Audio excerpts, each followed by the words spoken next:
familiar names are beginning to rise to the top as the URC table takes shape. My name's Mark. Let's talk rugby.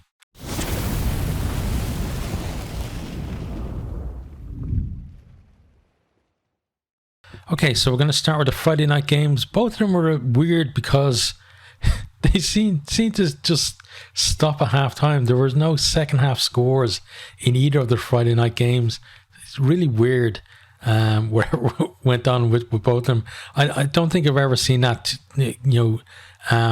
two games happening on the same day and the same thing happening with no second half scores. It's strange, all right. But let's start with Glasgow 20, Stormers 9. So, Tupilatu, he gets over for the first try for Warriors. That was after Feinberg and Gamazulu had opened the scoring from a penalty.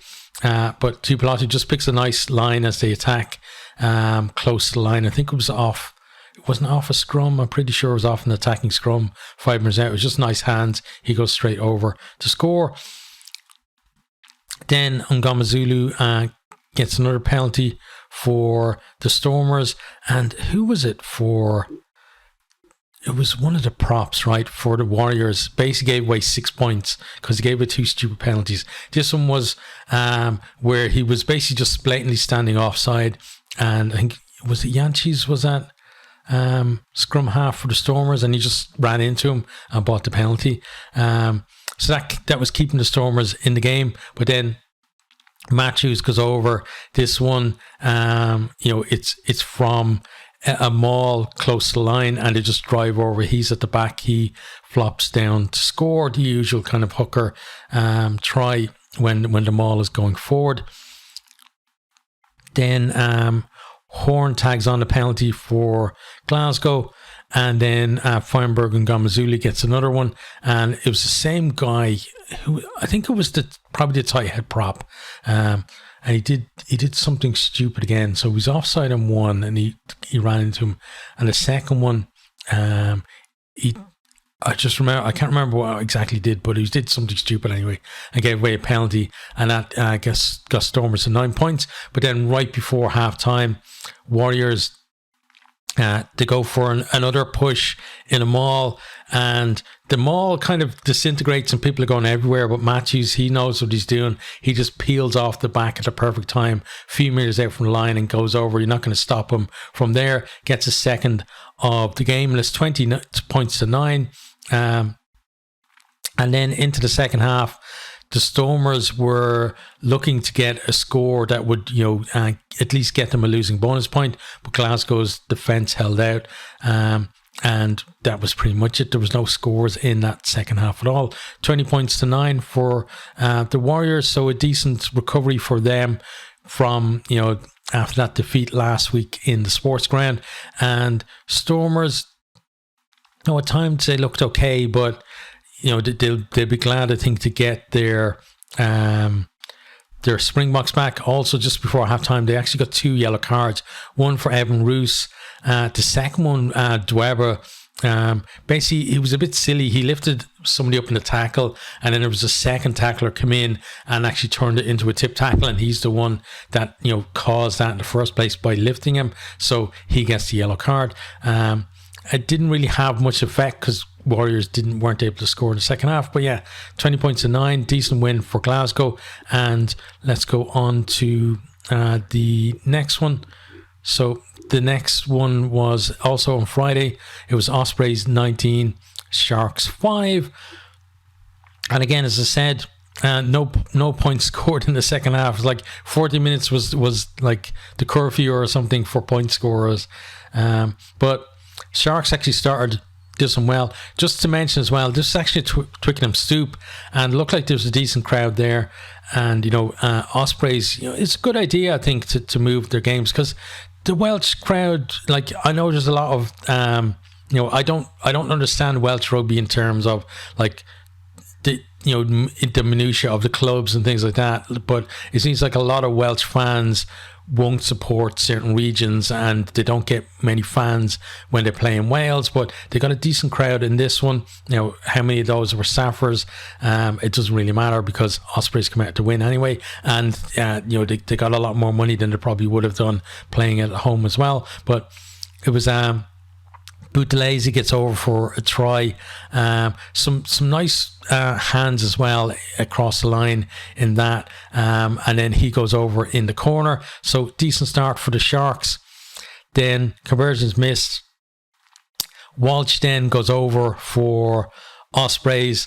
And the conversion was missed on that one as well, I think. So it was actually 5-5 at that stage. Then Sharks, they make a break in midfield, and the ball, it looks like they're actually going to break and score. They're in behind, and you're looking for that pass to maybe find someone, and then they're away down the line. But actually, the ball goes loose, and Nagy comes up with it, or was it Nagy? It's either him or somebody else comes up with it, but then they break completely down the other way. I think it was him, because I think they were just in behind and it was done. So Ospreys just completely on the counter attack, and the Sharks were fully committed to their own attack. So it was an easy score in the end from just inside the Ospreys half there, and then Janse van Rensburg gets a yellow card with about 3 minutes to go in the half, and then Williams goes over for the third try and the final try for Ospreys in the game. The final score of the game was Walsh converting that one. So 19-5 at half time, and 19-5 was the final score as well. So Ospreys coming up with a win there, and I think it was actually that was their first win of the season. Is that right? Let me just check here. I think that's right, at least. No, that was their second win of the season, yeah. So a decent start to the season for them. Sharks, though, still looking for a win, and actually looking for a match point, I think, at this stage. We'll look a bit more into that, though, when we look at the table later. But yeah, decent win for Ospreys. That second half, they looked to get a bonus point try, but it just didn't happen for them. But at least they denied the Sharks a losing bonus point as well. So on to then the Saturday games. So the first was Zebre 29, Bulls 54. Sounds like a massive blowout, right? But the Zebre actually made a game of it. So they start off, Bianchi goes over to open the scoring for them. And then, who was it? It was Van der Merwe hits back for the Bulls. Then Peterson, he goes over in the corner. There was some good work by Norsha, actually got close on a drive close to the post, but then spun out wide and Peterson goes over. Van der Merwe then gets his second try as the Bulls are looking to take control. We did then have a penalty from Prisiantelli, I think, for Zebre, that kind of kept them in touch there, ran up at the halfway mark. And for the Bulls as well, Huson had a decent game from the tee as well. But then in the second half, then Williams, his first try was really nice. So really good build-up play for that one, and he goes over to score. And I think it was Creel that actually made the burst for that. Then Creel gets over for a try of his own.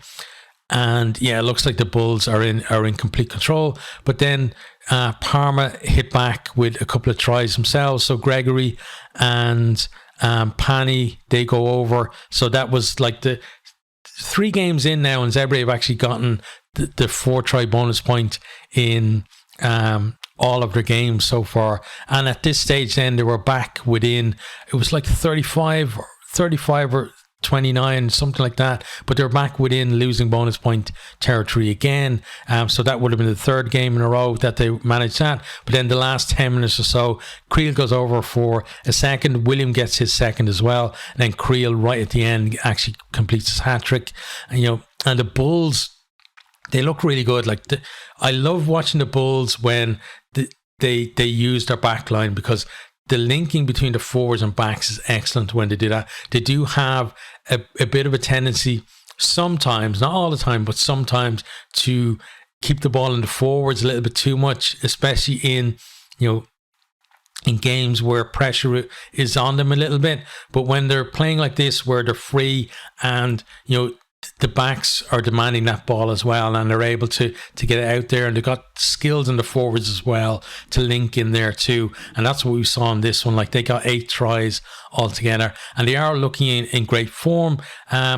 Just need to put a run together, I'd say, at this stage now, to just get a bunch of victories on the bounce as well, just to build that confidence, because it feels like if things are going well for them, they can run up a big score. If things are going against them, it can be a little bit hard going for them. But this is an excellent win for them against the Zebre team, who've already run Ulster close as well in the opening game of the season. So on to our next game then, another Saturday one.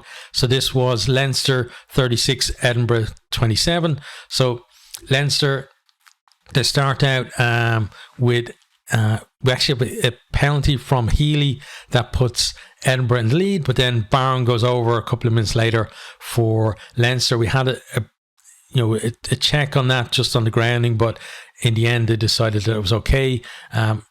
Typical hooker's try, just barreling over from close range. Deegan then goes over, a decent finish from him as the kind of, Edinburgh kind of ran out of defenders. He went through a gap over to score. Healy with another penalty, keeping Edinburgh in touch at the break. But just before that break, then Frawley goes over for a well-worked try. Then into the second half, so we have O'Brien going over for Leinster. Another well-worked move there as well. You can see Leinster, the beginning, the gears are beginning to turn in that back line. But then Edinburgh hit back, Lang scores a try. Then Leinster score again through Culhane. Boyle gets over for Edinburgh, as they're trying to kind of keep in touch there. Then we have a penalty from Prendergast just to stretch Leinster out enough so they don't have to worry in the run-in. And then Venter gets over for a final try for Edinburgh. Edinburgh then looking to get that bonus point try before the end, but they couldn't do it. So decent win for Leinster there. It still feels, compared to last season I thought they started really well, even though they did struggle a little bit in the opening game, but they got into their stride a bit better last season. This season taking them a little bit more to get in there, but you can see that it's beginning to come. Edinburgh, they had a really good start with opening 2 wins, but then this is maybe a little bit of a reality check for them that they're going to need more if they want to, because last year as well they started well and then faded. They're going to need more, I think, to sustain that through the rest of the season. The next game then is Scarlets 31, Cardiff 25. So this was Scarlets' first win of the season, but it's actually Cardiff who started well. Bevan gets over for the first try there, and it was actually well worked by Cardiff as well. Then we have Craig hitting back from for the Scarlets.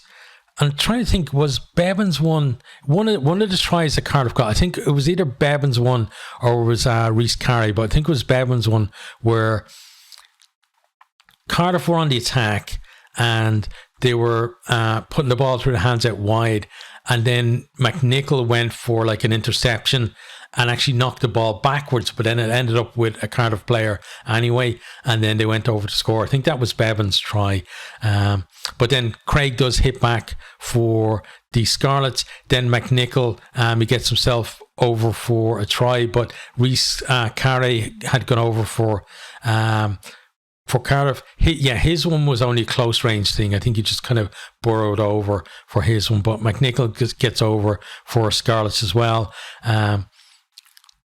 And then with I think both were, or all 4 tries were converted, right? So I think it was actually 14 all at the break. Then into the second half, we have a penalty from De Beer that puts Cardiff ahead.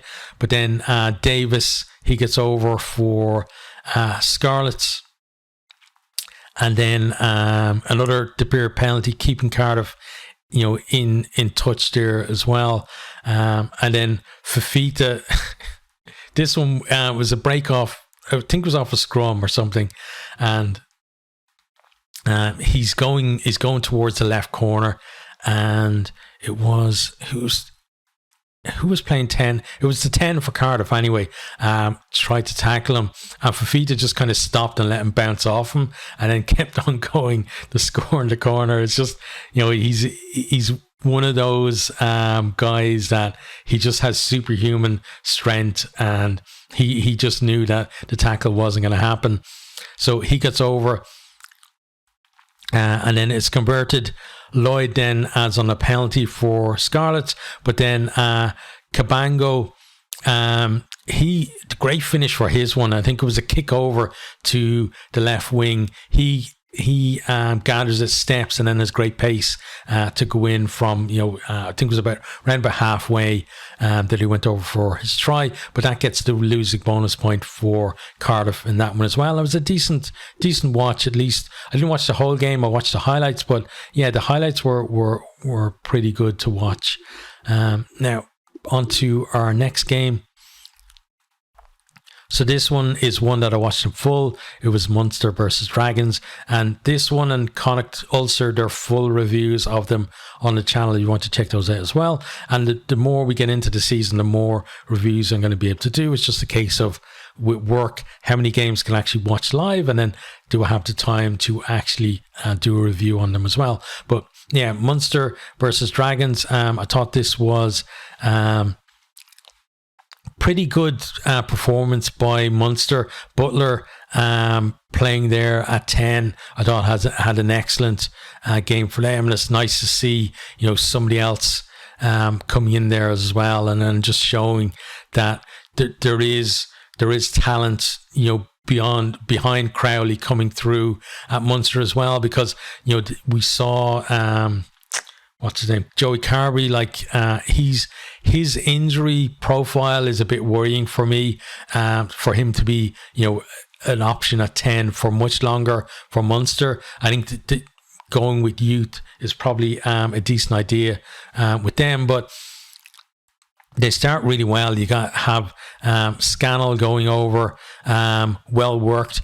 We can see actually now this season how well Munster's attack has moved on since the start of last year as well, where it was kind of stuttering a lot at this point of last year. He gets over, then Gavin Coombs goes over for another try. That guy is just so great at being able to get over and finish. Then Calvin Nash, who had an excellent game, he goes over for a try as well. It looks like Munster are cruising. Like, they had that 8-minute period basically where they scored 3 tries, but then kind of lose their way a little bit, and Dragons start coming back into the game. They create a try for Woodman. It's converted as well. So it looks like Dragons are going to make a game of it as we're going into half time. But then into the second half, Munster started well. We have O'Hearn going over for a try. Then Craig Casey gets himself over too. Gleeson, he was excellent he was with the Irish under-20s, I think, right? But he'd a decent game as well. He gets over for a try. Nash then he goes over in the corner for a try, and he really well finished by him, but he gets injured during that, and he's still a doubt for this week's game, so I don't know what's going to happen with him. But then Dragons get the final say with a last minute try for them, but it was it was pretty much all Munster for that game, and it was a decent win, and it's good to see them in Musgrave Park as well for summer games, giving the Cork crowd there some decent entertainment. So on to then the first Interpro Irish derby of the season. So Connacht 22, Ulster 20. So this one, Connacht actually started it really well, but Ulster's defence was very solid and they were holding them out. Then Ulster start getting themselves into position, and then who was it? It was Flannery. He gets himself over for a try, converts that himself, and I thought he had a really good game as well for Ulster. You know, it's good to see all of these young 10s now in Irish rugby getting game time. Now, we see a lot of young 10s coming through to have a couple of decent games and then they disappear. So we're hoping that these guys can kind of stick around at the level that they're showing at the minute. But yeah, he was really good. Who was as well in the second row? Actually, let me go and check the lineups, because yes, Harry Sheridan in that second row for Ulster just had brilliant impact in this period of the game where Ulster were kind of building a lead. So we have Shanahan gets over for a try then for Ulster, and then Flannery converts that one. And at that point, the only thing that Connacht had to show on the scoreboard was a penalty from Carty, but Flannery had gotten 2 penalties for Ulster. They got a couple of tries as well. They were leading 20 points to 3, and it was kind of a little bit against the run of play in that Connacht had most of the ball and territory, but Ulster were just able to take their chances when they got them. But then into the second half, or later in the second half, should I say, it started to switch a little bit where Connacht, they were still maintaining like the territory and possession, but they started taking their chances, and Ulster were kind of messing up a little bit with their own chances, not really creating that much. But Ford gets over for Connacht. I thought he had a really good game for Connacht in that. He was in the midfield, right, alongside Farrell then, who goes over 5 minutes later. Farrell as well, nice direct runner, but also can be a little bit elusive too. And then finally then Kilgannon goes over, with less than 10 minutes to go on the clock to seal or to get Connacht ahead. He didn't seal the victory, but he got Connacht ahead. And then Ulster just could not threaten a score at the end, really. It was actually Connacht who were trying to go for that bonus point try at the end. It didn't work out for them, and then they had to get the ball off the field just to secure the win. But no, it was actually, Ulster tried to come from their own 22 and they knocked on. That's what happened. But yeah, decent win for Connacht and great start to the season for them as well. And, they had a poor start to last season and then they had to build their way up, whereas Ulster started really well and then dropped away in the middle, came back. So kind of interesting to see like these two teams, both look in decent form at this point of the season. And, we just want that to continue really for them. On to then the final game of the weekend, and that was Benetton versus the Emirates Lions. So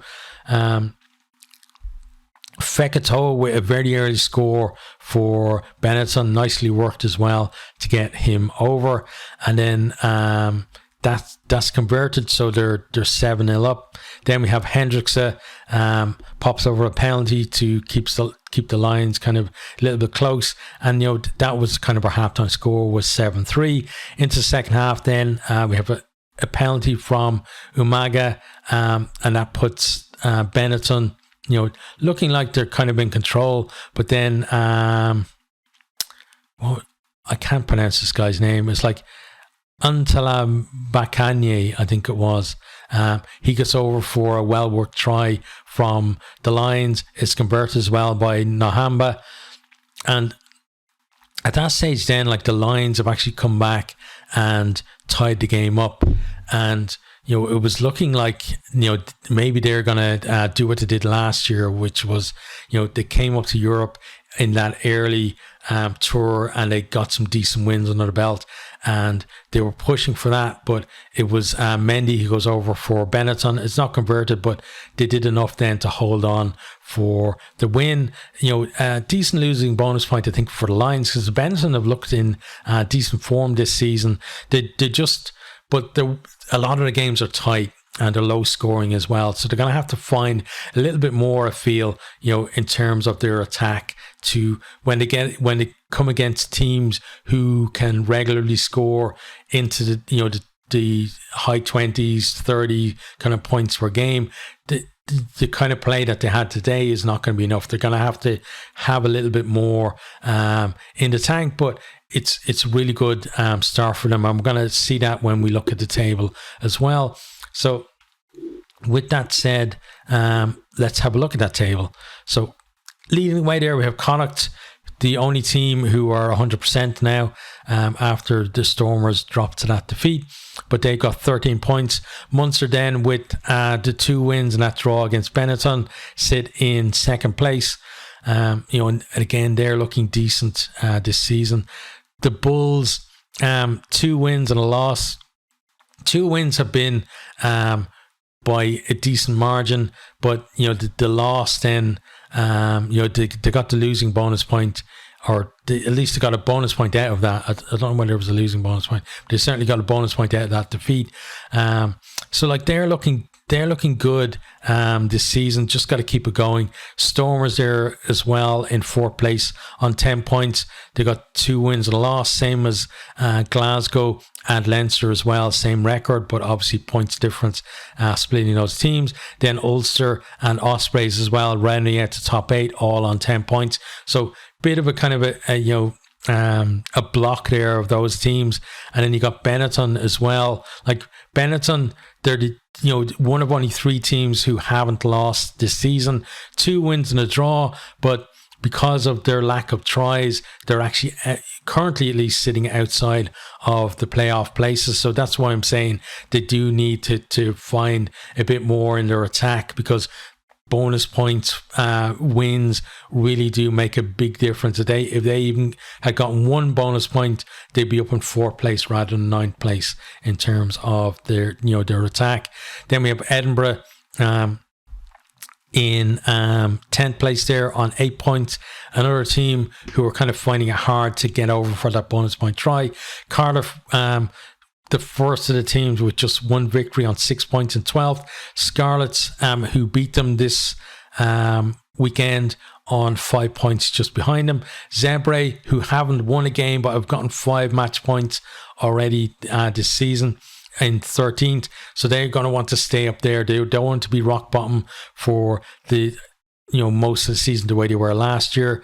The Emirates Lions, with 4 points there, but no wins. Same Dragons with 2 match points. And then the Sharks, the only team in the league not to score a match point yet. They've got to change that soon, because, talked about it before, points won at this time of the season, even if not everyone has their international players back, they still count the same at the end of the season. And if you give teams a big lead, whether it's, if they don't win next week, they're probably looking at a team in 8th place on 14 or more points.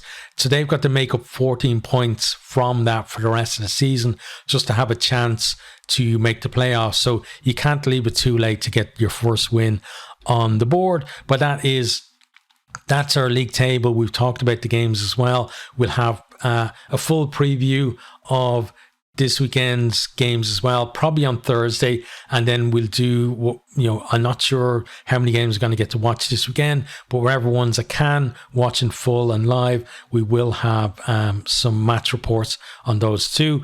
I'm looking at possibly starting stats probably next week, because then we'll have had 4 rounds of games and the stats will make a little bit of sense in terms of comparing teams with teams rather than having just 2 or 3 games on the board. So that's it for now, but plenty more coming in the rest of the week. I would just ask that, if you think about it, hit that like button, post a comment, even if it's just thanks for the video or wherever, because all of that stuff really does help with the algorithm, especially now when there's a bit of a lull, when people have that kind of Rugby World Cup hangover. But yeah, that's it for this one, and I'll see you guys on the next one.